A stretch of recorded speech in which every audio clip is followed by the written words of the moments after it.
Listo. ¿Cómo han visto las noticias esta semana? Espantosas, horribles, o ya se volvió todo muy normal como siempre. Está muy complicada la situación de Ucrania, ¿cierto? Y el Señor no quiere, ese Señor no quiere parar, eso sí es verdad. Pues yo escuché hoy, mi amor, que de un teólogo que él decía que Rusia en la Biblia se llama Ogo, Ajá. algo así. Bueno, y él dice que es que eso tiene que pasar, pues, eso Dios permite eso porque eso tiene que pasar. Ya está escrito. Claro, recordemos que la Biblia nos menciona a nosotros que vamos a tener guerras, rumores de guerras, hambres, pestes y todas esas cosas que de algún otro modo nos van a afectar a nosotros, ¿cierto? Hay algo que nosotros también tenemos que entender, es que tiene que haber un desorden mundial para que cuando venga Satanás con todo su furor, él organice las cosas, ¿cierto? Que cuáles son los países y cuáles son no, no es tanta la redundancia o no es tanto el enfoque, la situación es que realmente se cumpla, ¿no? Que eso es lo que nosotros estamos esperando, porque si se cumple todo, pues glorificado sea el Señor que somos nosotros salvos, ¿cierto? Que esa es la esperanza de nosotros.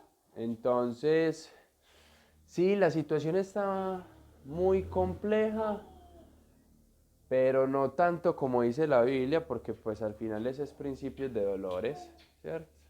O sea que todavía falta más carne por asar. Eso es un buen ejemplo como para uno poner como en una balanza las cosas, ¿cierto? Por ejemplo, si nosotros fuéramos jueces y viendo la situación de Rusia con Ucrania, ¿cierto?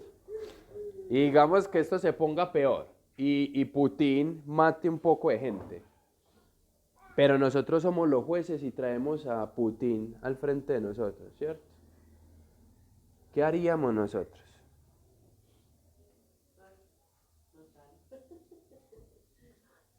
¿Qué haríamos con Putin? Le echamos candela, lo matamos, lo condenamos. Pero si él dice que lo perdonen, ¿qué?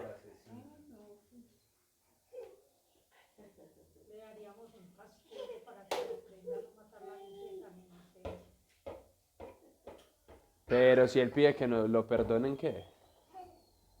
¿Qué haríamos nosotros? Dios dice que hay que perdonar. O sea que si él llega y pide perdón, lo dejamos ir, como si nada. No las consecuencias. Ah, Ya las consecuencias y ya le tocan a O sea, Dios. pero ese señor Putin, según el teólogo, es un instrumento de Dios. claro, total, como Satanás es un instrumento de Dios, pues. Eso, pero eso es un instrumento. Él lo Pero, está utilizando. ¿saben? A veces nosotros pensamos de esa forma, ¿cierto? Por ejemplo, Putin, si hacemos una encuesta, la mayoría de la gente dice, no, es que Putin tiene que caerle todo el peso de la ley, ¿cierto? Tanto está así el alboroto que, por ejemplo, cosas que representan a Rusia en el mundo, los sacaron o los expulsaron. Equipos de fútbol fueron afectados en ese aspecto. Deportistas reconocidos lo sacaron, ¿cierto?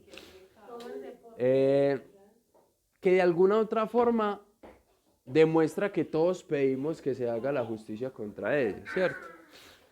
Pero cambiemos los papeles. Digamos que somos nosotros los que estamos ahí. ¿Qué le pediríamos al Señor? No, yo soy el malo. Usted es el malo. Usted es el que está haciendo todo y el Señor le dijo, no, es que usted está en este momento listo para el horno. ¿Qué le dirían ustedes al Señor? Ah. O sea, para nosotros pedimos que nos perdonen, pero para los demás sí les pedimos que hagan todo el juicio. Qué curioso, ¿no? Y el tema de hoy es bienaventurados los misericordiosos.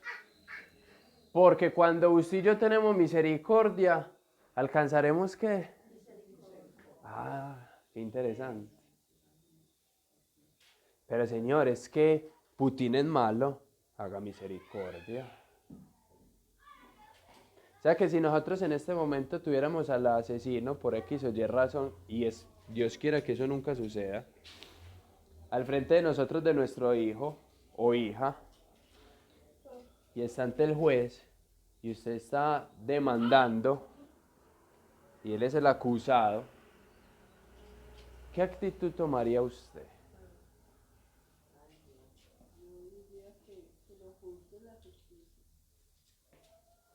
¿Y si su corazón qué pasaría? Digamos que usted demandó, tienen al asesino, pero el juez le dice, no, pues, yo no veo culpa en él. Pero es que lo atropelló. Sí, pero las pruebas no son suficientes, lo dejo en libertad. ¿Qué pasaría en su corazón? No sería justo según nosotros, ¿cierto? ¿Saben que la misericordia de Dios es pero tan extrema, tan grande, extremadamente, que la misma Biblia dice que Él se deleita en la misericordia? O sea, Él se deleita en tener compasión. Y es curioso porque me puse a buscar qué significa misericordia en la Biblia, según el significado bíblico, y dice, es la capacidad de sentir compasión por los que sufren y brindarles apoyo. La misericordia puede manifestarse en diversas formas, sea por medios materiales como dar albergue, o sea, dar posada, dar comida, dar de beber, vestir al que no tiene. La misericordia puede manifestarse en diversas formas, que sea por medios de materiales, en esta parte es en formas espirituales, como compadecerme por ella o por él, orar por él y pedirle a Dios misericordia por esa persona. Y el término misericordia puede ser utilizado como un sinónimo de compasión, piedad y bondad. ¿Qué significado de misericordia tan grande, no? En Santiago 2:13 dice, porque juicio sin misericordia se hará con aquel que no hiciere misericordia. Y la misericordia triunfa sobre el juicio. Acá lo que nos quiere decir Santiago son dos cosas. La primera, si usted no tiene misericordia con sus prójimos, incluye enemigo y amigo, vecino y no vecino, el habitante de la calle o no el de cerca, es hacer misericordia con él. Si usted no tiene misericordia, usted y yo nos tenemos que presentar para presentar cuentas delante de Dios, ¿cierto? Entonces, cuando el Señor vaya y le pregunte a usted qué hizo con Julanito, y usted no tuvo misericordia, ¿ustedes imaginan el juicio que hay con eso? ¿Cómo la pidió misericordia a Dios? Algo que yo no Eso. ¿Qué sucede? Cuando Jesús llegó, como yo ya les había contado, Jesús llegó en la mitad de 4 religiones diferentes que apostaban casi por lo mismo, pero que había un desorden total. Y los fariseos eran encantados en no hacer ni pizca de misericordia. Tanto así que en el capítulo 9 de Mateo, creo que es el versículo 12, Jesús estaba comiendo con Mateo y otros cobradores de impuestos, los cuales para la sociedad, ¿quiénes eran? Pecadores, ¿cierto? Más otros pecadores que fueron a comer con ellos. Y los fariseos, como estaban tan pendientes de Jesús, fueron y lo vieron y dijeron, ¡ja! Su maestro come con pecadores. Y Jesús les responde, para los que son sanos no necesitan médico, pero los enfermos necesitan médico. Ustedes deberían de ir a estudiar qué es lo que significan estas palabras. Misericordia quiero y ya no más sacrificio. ¿Qué quiso decir Jesús con eso? Y eso está en Oseas.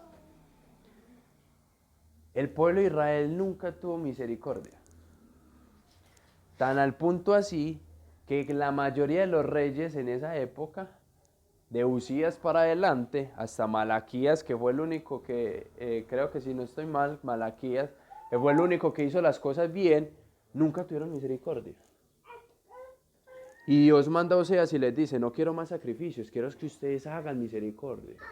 ¿Qué les está queriendo decir? Amen a su prójimo, ámenlo como ustedes mismos. Y él, para utilizar eso, él cuenta una historia y él dice, lo más probable es que algún discípulo le preguntó, bueno, y si uno pelea con el vecino, ¿uno qué hace? Pues es que también le sacan a uno la rabia, pues, y entonces uno se lo tiene que aguantar. Entonces Jesús les cuenta una historia. Y es en el capítulo 18 de Mateo y les dice, si usted tiene un problema con su hermano, y le da instrucciones, vaya con su hermano y hable con él. Si él no le hace caso, lleve 2 testigos. Si él tampoco hace caso, entonces llévelo a la iglesia. Y los líderes tomarán las riendas de eso y tomarán decisiones. Y si la persona no hace caso, entonces esa persona quedará atada al pecado y quedará sometida hasta que esa persona reconozca su pecado. Y si esa persona no lo reconoce, entonces tómelo por gentil. ¿Qué significa? Que no es cristiano, ¿cierto? Entonces Pedro, por allá Pedro, como los fariseos tenían por predicar esto, si usted su hermano le hace algo, perdónelo una vez. Si lo hace algo otra vez, perdónelo otra vez. Y si lo hace la tercera, no, ya no lo perdone. Entonces Pedro, acordándose de eso y escuchando a Jesús, le dijo, Señor, entonces debemos perdonar hasta 7 veces. Entonces, ¿qué dijo? No, bueno, estos dijeron que 3. Bueno, yo voy a ser generoso, le voy a decir el doble, 6. Es más, me va a pasar de misericordioso, le voy a decir 7 veces. Señor, entonces te los perdono 7 veces. Como todo ahí, como wow. Y Jesús, ¿y Jesús qué le dijo? No, Pedro, hasta 7 veces no, sino 70 veces 7. He escuchado de personas que dicen, 70 veces 7, entonces multiplican las 70 veces, que eso da como 400, no sé qué. Hay que perdonar 400, entonces hay que contarlo. No, eso es una referencia de Dios que Jesús utiliza en muchas de sus parábolas para decir que tienen que hacerlo infinitamente. Siempre, no importa la situación. Y él después les cuenta eso. Por eso en el reino de Dios, Mateo 18, 23, se puede comparar con una ley, se puede comparar con un rey que decidió hacer cuentas con sus siervos. Cuando empezó, le llevaron un siervo que le debía muchos millones de monedas de plata, lo cual eso era impagable. Como debía mucho, no tenía dinero para pagar la deuda, el rey ordenó que le vendieran junto a sus esposas e hijos y todo lo que tenía, y así poder recuperar el dinero. Entonces el siervo, como usted y yo hacemos cuando la cometemos delante de Dios, se postró y rogó a Dios que tuviera un poco de paciencia, o sea, misericordia. Que yo voy a volver a pagar todo lo que le debo. Entonces el rey tuvo misericordia y perdonó toda la deuda y lo dejó libre.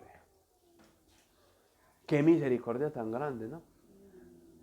Esta parábola se refiere a Jesús y a Dios. Por medio de Jesucristo, los pecados que usted y yo debemos delante de Dios, Él nos lo perdonó por Jesucristo. Porque usted y yo, cada vez que nos sentimos culpables y nos sentimos quebrantados, pedimos ¿qué? Misericordia.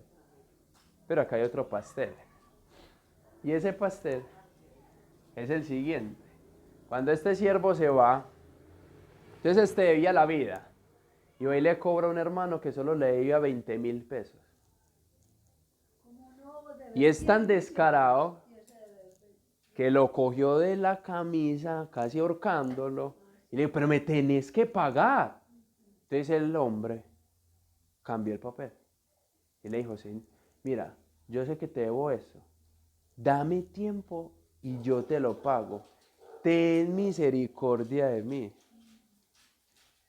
Y él no tuvo misericordia, sino que lo hizo meter a la cárcel. Y cuando los otros compañeros se dieron cuenta de lo desastroso que había sido este siervo con esa otra persona, se entristecieron mucho y fueron y le contaron al rey. Entonces el rey lo llamó y le dijo, eres un muy mal siervo. Yo tengo compasión de ti y tú no de los demás. Te perdoné tu vida y tú no perdonaste un dedo. Duro, ¿no? ¿No debiste haber tenido compasión con tu compañero así como yo tuve contigo? Por esta razón el rey se enojó muchísimo y lo entregó a los siervos, a los torturadores, hasta que pagara todo lo que debía. Así tratará mi Padre a los que mi Padre que está en el cielo, si ustedes no perdonan de todo corazón a sus hermanos. Eso me acuerda de una historia muy interesante. Y eso me lleva para el Antiguo Testamento. Y acá vamos a ver un hombre convertido, un hombre creyente, un hombre que conoce de Dios. ¿Cómo sé que yo conozco de Dios? Lo que dice Jeremías. Si alguien se quiere deleitar en algo, que sea porque me conoce a mí, que yo hago misericordia, justicia y juicio. ¿Cierto? Si yo conozco a Dios que hace misericordia, ¿Dios qué espera que yo haga? ¿Qué espera Dios que yo haga? Lo mismo, ¿cierto? Jonás era un profeta, fue llamado profeta y él aceptó el llamado de ser profeta. Y llegó el momento en donde Dios le dijo, tienes tu misión. Y la misión es la siguiente. Jonás capítulo 1. Vino palabra de Jehová a Jonás, diciendo, levántate y ve a Nínive. ¿Qué sucedía con Nínive? Era una nación muy poderosa, que incluso casi que destruyó la parte del norte de Jerusalén y mantenía encantados haciéndoles la riña a los israelitas. Y cada vez que podían bajaban a darles en la cabeza. Entonces Jonás al ver eso se llenó de amargura. ¿Por qué? Porque vio que la gente era mala, era perversa, mataba a la gente sin piedad, iba y los perseguía sin justa causa. Hagamos de cuenta que Hitler. Pero entonces usted es no Jonás y un día Dios le dice, vaya y dígale a Hitler que se arrepienta. Pero vamos a ver la reacción de Jonás. Levántate y dile a ellos. Y pregona contra ella, o sea, habla en contra de ella. Y dile que su maldad subió delante de mí. Y que si no se arrepienten, juicio tendrán. Ah, esa gente bien brava. Él ya cansado de tanta braveza de esa gente, tanta subyugación que hacían. Y para colmo Dios le dice, vaya y dígales a ellos que se arrepientan. Y que si no se arrepienten, entonces irán para el infierno. Dura la prueba. Y Jonás se levantó, pero no para ir a Nínive, sino para huir de la presencia de Jehová. Aquí es en donde nosotros como cristianos confundimos mucho el hacer de las cosas que Dios nos pide. En ocasiones Dios nos pide que hablemos y nosotros, no, ¿qué vamos a hablar? Acá, en mi trabajo, con mis amigos, con mi familia. Si estamos comiendo, estamos pasando muy bueno. ¿Por qué? Porque yo sé que cuando hablo en la reunión con mi familia, todo el mundo se enoja. Entonces, ¿qué hizo Jonás? Quiso huir de la presencia de Dios. Yo pregunto, ¿hay forma que usted y yo nos alejemos de la presencia de Dios? ¿En qué rincón de este mundo no existe Dios? Es como, por ejemplo, yo fuera a buscar a Dulce en mi casa, ¿cierto?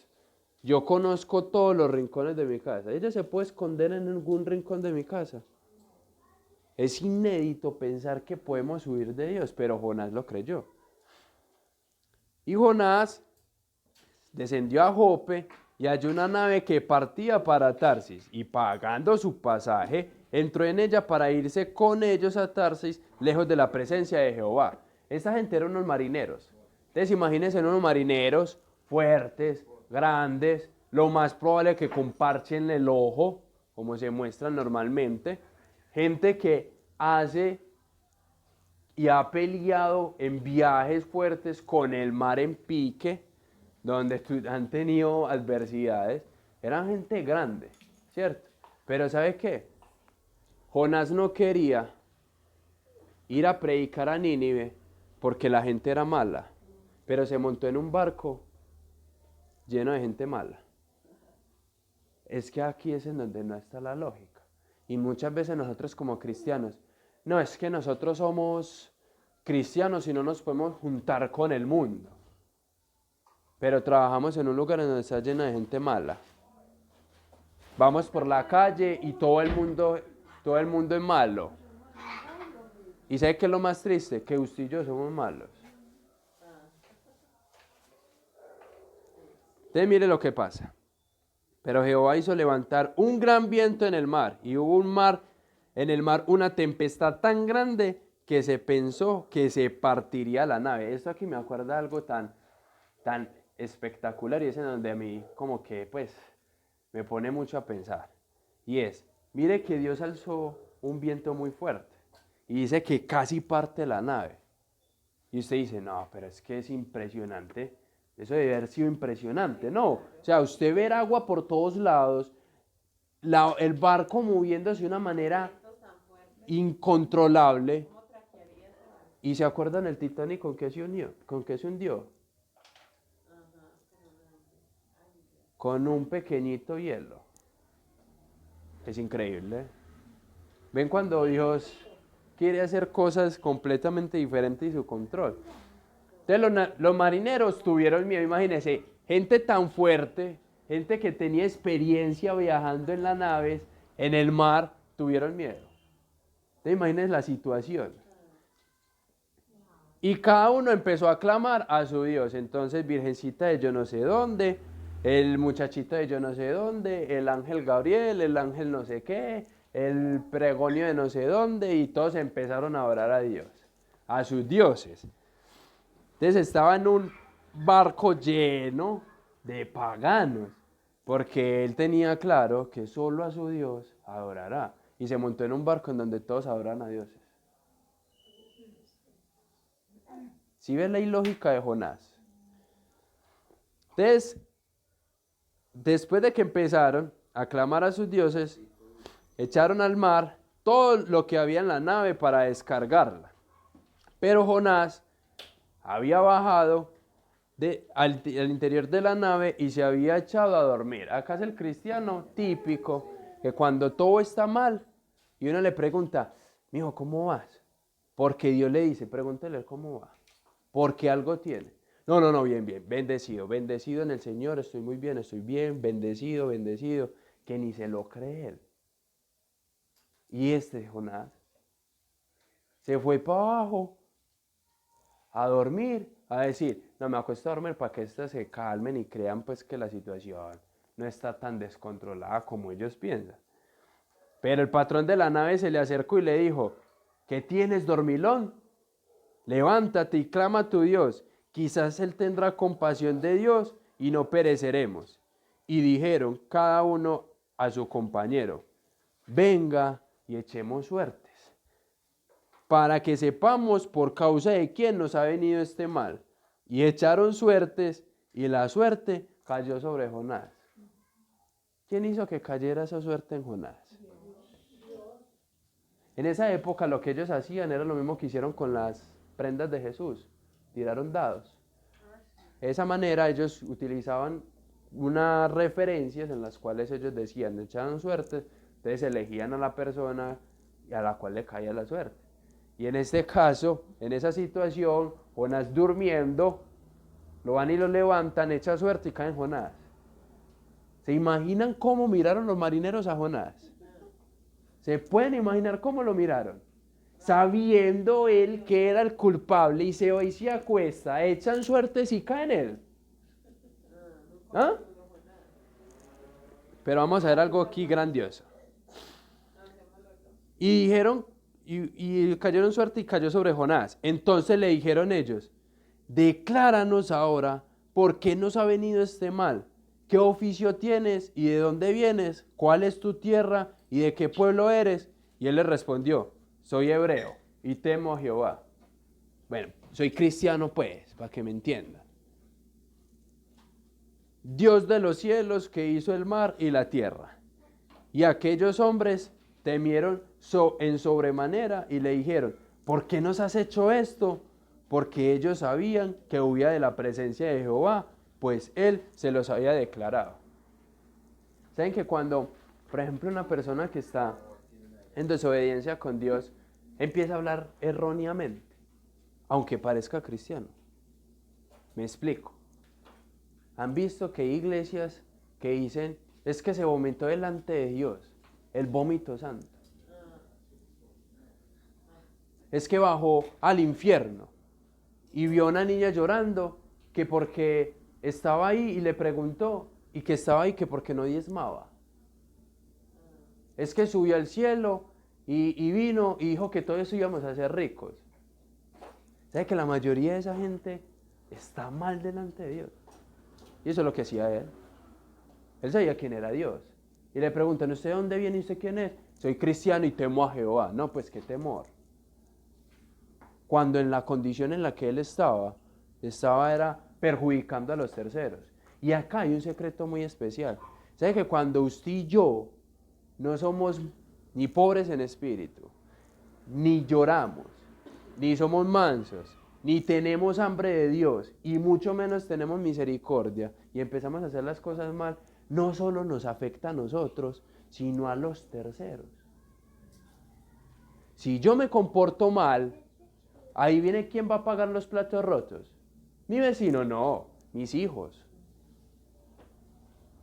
¿Qué culpa tienen ellos de mi desorden con Dios? Entonces, ¿por qué no obedecemos? Entonces, ¿por qué no tenemos misericordia?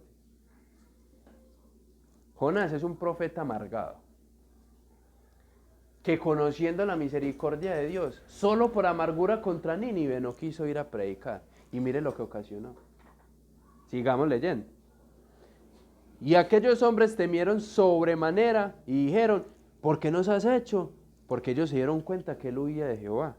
Y le dijeron, ¿qué haremos contigo para que el mar se nos aquiete? Porque el mar se iba embraveciendo más y más. Acá sucede algo contrario. Y es, por ejemplo, si usted encuentra algo podrido, usted lo primero que echa a la basura es lo podrido y salva lo que más puede, ¿cierto? Y ellos le preguntaron a lo podrido a ver qué hacía. Lo ideal que los marineros hubieran hecho era ¿qué? ¿O sacarlo? No, hermano, el problema es suyo, chao. Pero no, espere. Le preguntaron y él les respondió, tomadme y echadme al mar y el mar se os aquietará, porque yo sé que por mi causa ha venido esta gran tempestad sobre vosotros. Y aquellos hombres trabajaron para hacer volver la nave, no lo echaron. ¿Qué muestra? Que los paganos tuvieron misericordia del Hijo de Dios. Es increíble que él no tenga misericordia de Nínive, se quiera ir de Dios, se quiera ocultar de él, se monta en un barco pagano, ellos se dan cuenta que por culpa de él están casi que perdiendo la vida y él les dice, tírenme al mar. Y ellos dicen, oh no, ¿cómo vamos a tirar a este hombre allá? Tiene familia, además que tiene hijos, y si lo hacemos matar. No. Ayudémoslo. ¿Cómo lo ayudaban?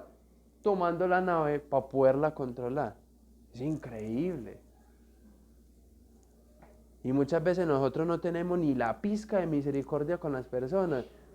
Y cuando nos pasa, es más, en lo simple, nos caemos. Y una persona que no tiene nada que ver con Dios va y nos ayuda. Eso es misericordia. Miremos a ver qué más sucede. Entonces aquellos hombres trabajaron para hacer volver la nave a tierra, mas no pudieron, porque el mar se iba embraveciendo más y más contra ellos. Entonces clamaron a Jehová diciendo: te rogamos ahora, Jehová, que no perezcamos nosotros por la vida de este hombre, ni ponga sobre nosotros la sangre inocente, porque tú, Jehová, has hecho como has querido. Y tomaron a Jonás y lo echaron al mar, y el mar se aquietó de su furor, y temieron aquellos hombres a Jehová con gran temor, y ofrecieron sacrificio a Jehová, e hicieron votos. Acá es en donde yo ya me quedo nulo. Unas personas que no tenían ni poco de conocimiento de Dios, y por medio de Jonás, involuntariamente fue usado para que ellos mismos creyeran. Y tuvieron misericordia, personas completamente diferentes al Hijo de Dios que tenía que tener misericordia. Y para colmo se salvan. Acá es en donde, si yo fuera Dios, a mí no se me hubiera ocurrido eso. Pero a Dios se le ocurrió que esos mismos hombres hasta se salvaran. Increíble. En Romanos 10:13 dice: ¿cómo ellos van a saber que hay un Dios que existe? ¿Cómo ellos van a saber que están en pecado? Pues ¿cómo ellos van a conocer de un Dios si nadie les predica? Jonás estaba cometiendo un error. Y sabe que a veces, muchas veces, cuando nosotros no tenemos misericordia, cuando nosotros no somos mansos, cuando nosotros no buscamos de Dios, ni tenemos hambre por Él, cuando nosotros no lloramos, ni nos quebrantamos, ni nos dejamos quebrantar por Dios, empezamos en ese declive. Donde empezamos acá, bajo al barco, llegó la ballena, el pez grande, se lo tragó, y ese pez ¿para dónde coge? Para el profundo mar. Y sabe que muchas veces nosotros, Dios permite que quedemos así, solos, que ni su mamá, que ni su papá, que ni su esposa, que ni sus amigos, que si sus hijos, nadie lo va a ayudar. ¿Por qué? Porque ahí en esa condición, Jonás se acordó y clama en todo el capítulo 2. Ahí en esa condición es cuando usted y yo le pedimos misericordia a Dios y reconocemos que nosotros no somos misericordia. Es cuando usted y yo en esa situación no somos mansos y le pedimos al Señor que nos perdone por no ser mansos y por no tener hambre de Él. Y sabe que muchas veces Dios permite que usted y yo estemos solos en el pez para que entendamos que con Dios solo dependemos. Y eso es necesario. Y Jonás clamó. Y después de eso, en el capítulo 3, al final dice: y mandó Jehová al pez y vomitó a Jonás en tierra. Versículo 10 del capítulo 2. Y en el capítulo 3 le vuelve y le dice: vino palabra de Jehová por segunda vez a Jonás, de Jehová a Jonás: levántate y ve a Nínive, aquella gran ciudad, y proclama a ella el mensaje que yo te diré. Y se levantó Jonás y fue a Nínive conforme a la palabra de Jehová, y era Nínive ciudad grande en extremo, que de 3 días de camino había que hacer para poderla pasear. Y comenzó Jonás a entrar por la ciudad, caminó de un día y predicaba diciendo: de aquí a 40 días Nínive será destruida. Y los hombres de Nínive creyeron a Dios y proclamaron ayuno y se vistieron de cilicio, desde el mayor hasta el menor de ellos. Y llegó la noticia hasta el rey de Nínive, y se levantó de su silla, se despojó de su vestido y se cubrió de cilicio, y se sentó sobre ceniza, e hizo proclamar y anunciar en Nínive por mandato del rey y de sus grandes, diciendo: hombres y animales, bueyes y ovejas, no gusten cosa alguna, no se les dé alimento, ni beban agua, sino cúbranse de cilicio a Dios y clamen a Dios fuertemente y conviértanse en cada uno de su mal camino, de la rapiña que hay en sus manos. ¿Quién sabe si se volverá y se arrepentirá Dios y se apartará el ardor de su ira y no pereceremos? Y vio Dios lo que hicieron, que se convirtieron de su mal camino y se arrepintió del mal que había dicho que les haría y lo hizo. Impresionante, ¿no? En 3 días predicó y todos creyeron, hasta el rey. ¿Y ustedes que creen? Jonás se puso contento. No. Aburrida, mala. Esto es como si se van a salvar de esta palabra. Pero Jonás Quería que todos se condenaran. se enojó en extremo y oró a Jehová y dijo: ahora, oh Jehová, ¿no es esto lo que yo decía estando aún en mi tierra? Por eso me apresuré a huir a Tarsis, porque sabía yo que tú eras Dios de misericordia y piadoso, tardo en enojarte y de grande misericordia, y que te arrepientes del mal. Ahora pues, oh Jehová, te ruego que me quites la vida, porque mejor me es la muerte que la vida. Y Jehová le dijo: ¿haces tú bien en enojarte tanto? Y Jonás no le respondió, sino que Jonás salió de la ciudad y acampó hacia el oriente de la ciudad, y se hizo allí una enramada y se sentó debajo de ella a la sombra, hasta ver qué aconteciera en la ciudad.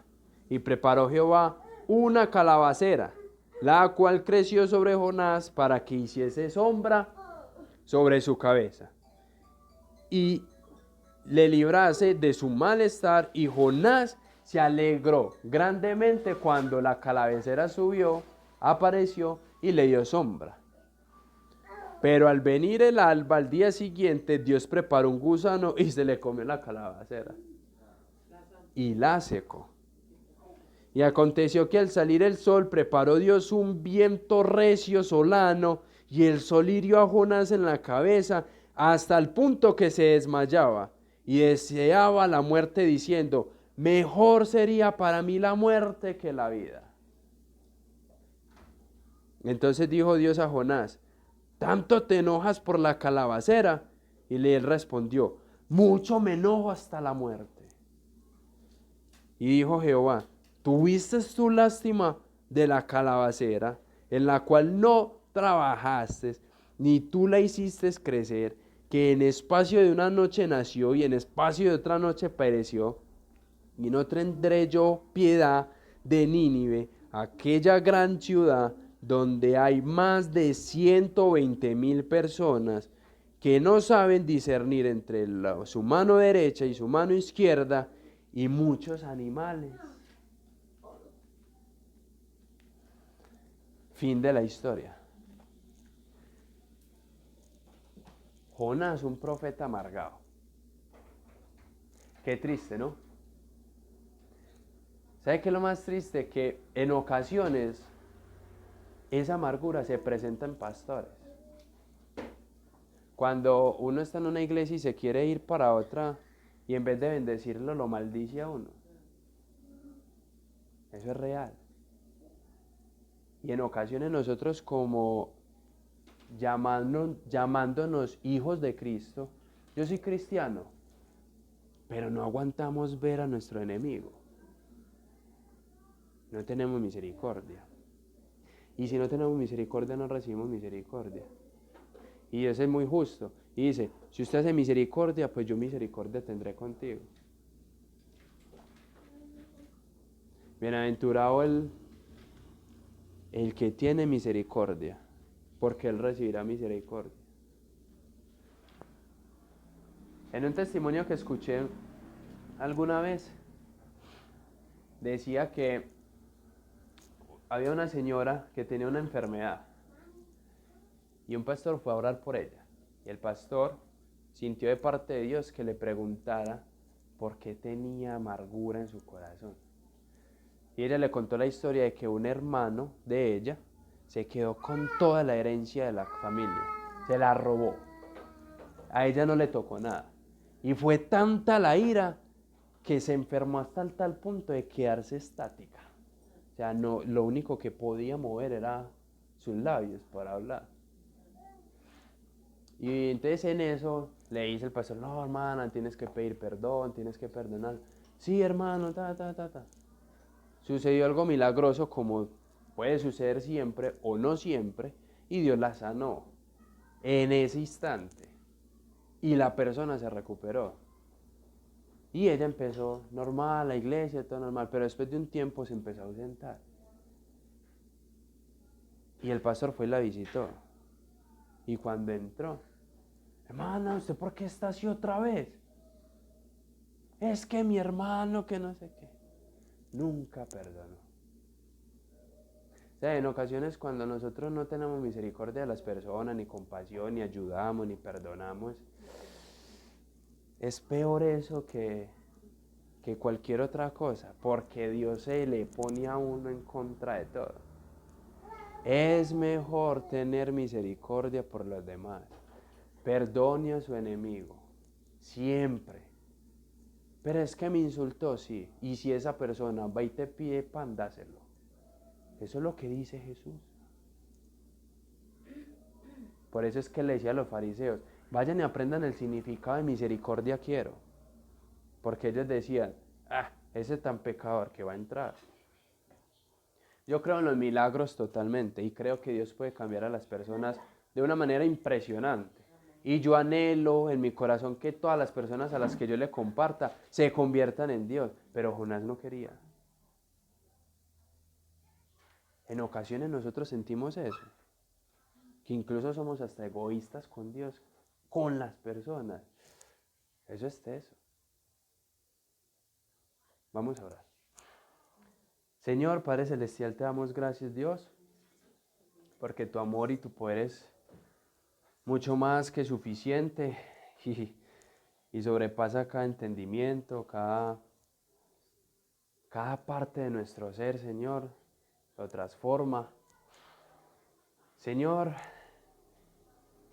perdónanos, Dios, porque definitivamente tu amor no tiene ni siquiera un límite, no hay ni siquiera un indicio que termine.